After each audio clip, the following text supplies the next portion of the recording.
What's up, Ghosts and Ghouls? It's the one, the only, JT Ripper, and I'm here with Todd of Thunder. And we have yet another review for you.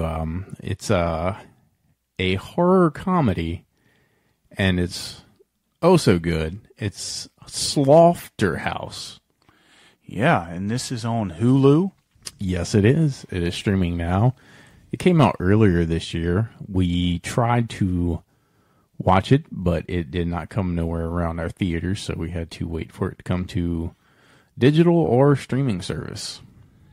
Yeah, and well worth the wait because this was a fun movie. I mean, that's the best way I can describe it. It's a fun movie. If you're going to make a horror comedy, it might as well be fun. And that's if you exactly like what this Cocaine is. Bear, if you like Cocaine Bear, you're gonna love this movie. Yeah, it's like it's a little bit more sillier than Cocaine Bear, but it's in the same vein. But this Slother. Sloth is taken from the where was it from? The rainforest or something? Amazon or some shit like that. Yeah, it was just taken from the rainforest.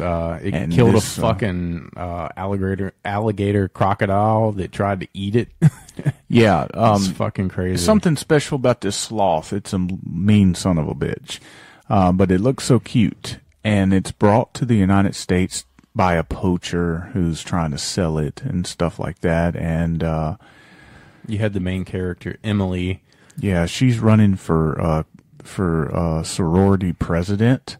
Yeah. And she gets this bright idea, maybe this needs a mascot. Well, a pet, but she tried to find a loophole, and the loophole was if you can have a pet, but it has to be the mascot for the sorority. Right, and so, she found... long story short, she finds it. Yeah. And everybody falls in love with it except the current reigning president, who's the bitch character. Yeah, your typical bitchy bitch character. What's her name? What was it? Cole? Some shit like that. I don't know.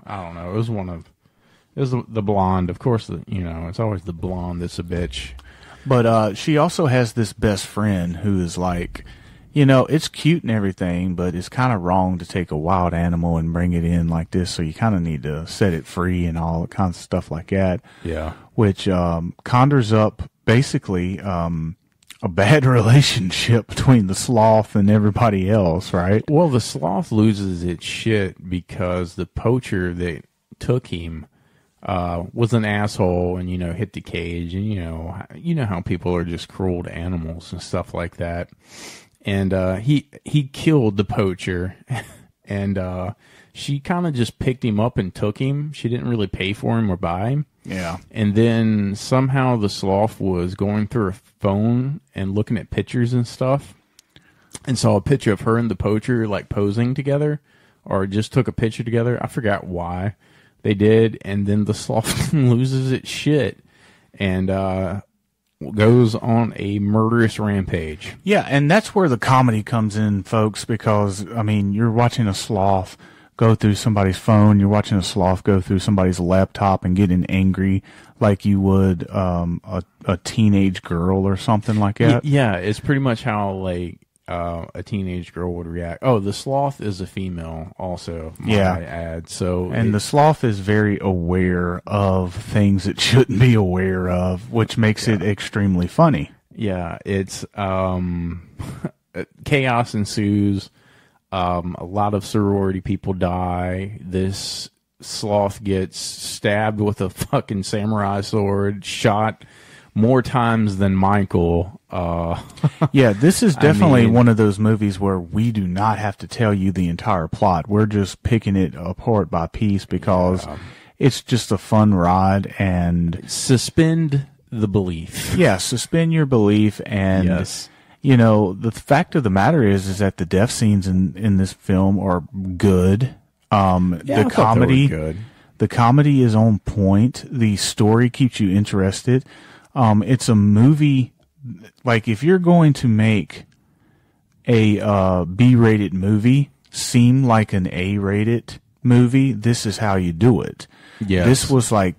This was like watching back in the day, like something like Eight-Legged Freaks or whatever. It's such a silly fucking idea, but if you do it right, it will work. And this is the perfect example of that. And all the actresses and the actors in the movie, they done a great job. The sloth was not, CGI or anything. It was actually like puppeteer. Puppeteer, animatronic, whatever they used. It was quite surprising. I thought they would go the cheap route, and they didn't. And nothing in the practical effects look good. Yeah, and unlike some films these days, nothing in the film tries to preach to you about anything. I was going to bring that up. They don't try to no woke or political shit. It's no fucking like shit in society where you go, oh God, I hope they don't talk about that. They don't. It's about a sloth killing people, and they stick to the sloth killing people. Everybody's pretty much an idiot in this movie. Yeah, I think it's safe to say, like, everybody has a stupid moment. So it's like, it's not like you say like a female is a strong lead, and the male is a knuckle dragging heathen. Now everybody's pretty much on the same level, and it's all about the sloth. Yeah, and that's what they bring to you, and they do it in such a fun way, and it's definitely over the top. If you want something serious, this is not your movie. If you're more into your serious horror movies, this is not serious at all. I mean, this is more crazy than your Shaun of the Dead over the top. Like, it's hard to even really compare this to another movie because it's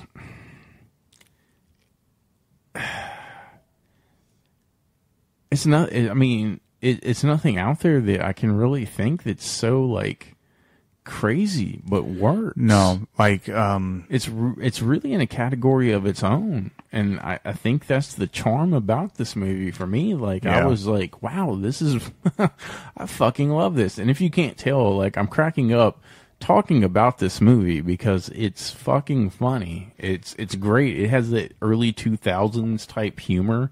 Yeah. That you don't see anymore. So if you like that, like, kind of Good Luck Chuck type of like vibe to a movie, but it's a fucking horror movie about a killer sloth, you're gonna be in for a good time. If you love the humor and over the topness, like in Cocaine Bear and Eight-Legged Freaks, this is your movie. This is gonna be your movie of the fucking year. Yeah, and it's much needed because there's a lot of horror comedies that come out that are like this, but they're so B-rated that you don't want to talk about them because they suck. Yeah, they look like shit. But this movie, we had so many ghost films and so many possession films and so many serious films. It's nice to see a movie like this come out and not only make you laugh, but legitimately you think is a good movie. Yeah. So, yeah, I mean, it's not much we can say about it, but we recommend this shit. Like, we recommend people, like, watch this. That you'll get a kick out of it. If you don't, then, fine. I don't know. Yeah. It sucks to be you. Yeah, it sucks to be you. Like, it must take a whole lot to make you giggle. Yeah. If you want to watch it, it's on Hulu. Hulu? Yeah, it's on Hulu. If you want to pay to rent it, which I don't know why you would, because paying to rent this movie is going to run you the cheapest $3.99 and the most expensive I see is $6.99.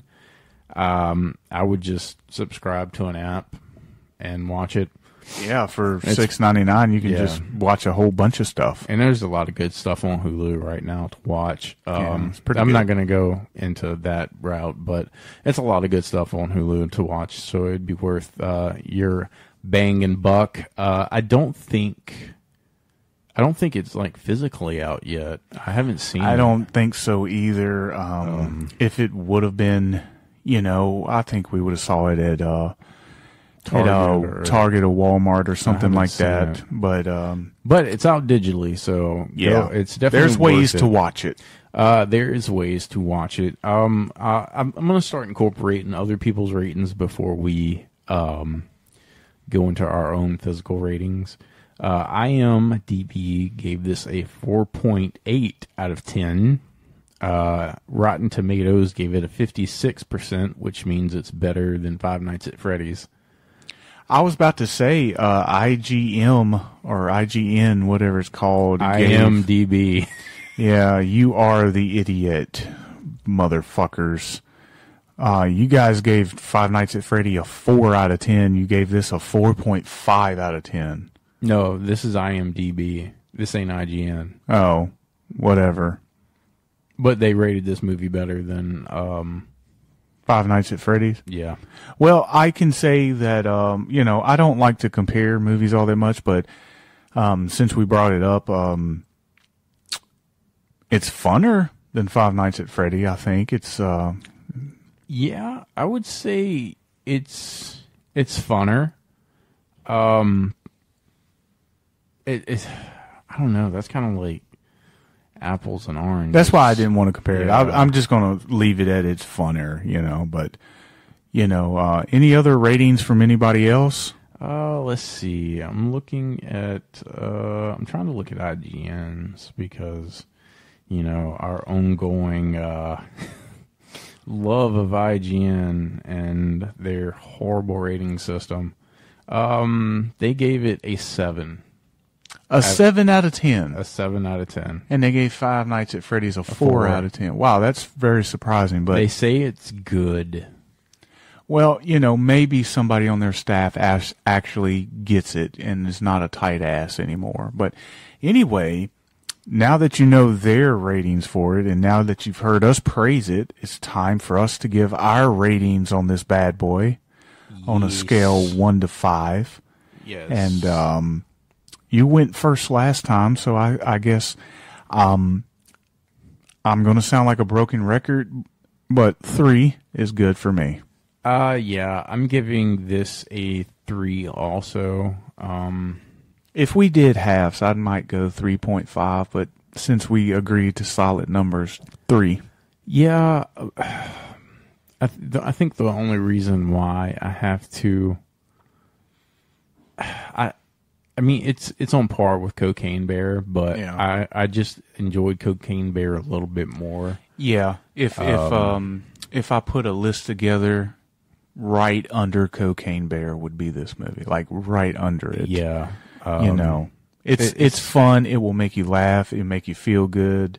That rating might change in time, honestly, because of how fun the movie is. Yeah, I definitely think that this has the ability to be a cult classic. Like, you remember that fucking Sloth movie? Yes. Yes, it was so funny. It's going to be one of those movies. Yes, 100%. Like, I can see this being a cult classic in 5-10 years. Yeah. Or whatever. I mean, I wouldn't mind kind of meeting the director or somebody who played in the film, doing a convention type of deal, and I'd be like, oh my God, that's the one from Slotherhouse. That's cool. I would totally be down to get autographs from people from this movie. Yes, 100%. So if you're listening at this at all, definitely check this movie out. It's worth your time, your money, your effort. And as always, it's been real. It's been fun. It's been real fun. I'm JT Ripper. And I'm Todd of Thunder saying toodaloo. Stay spooky.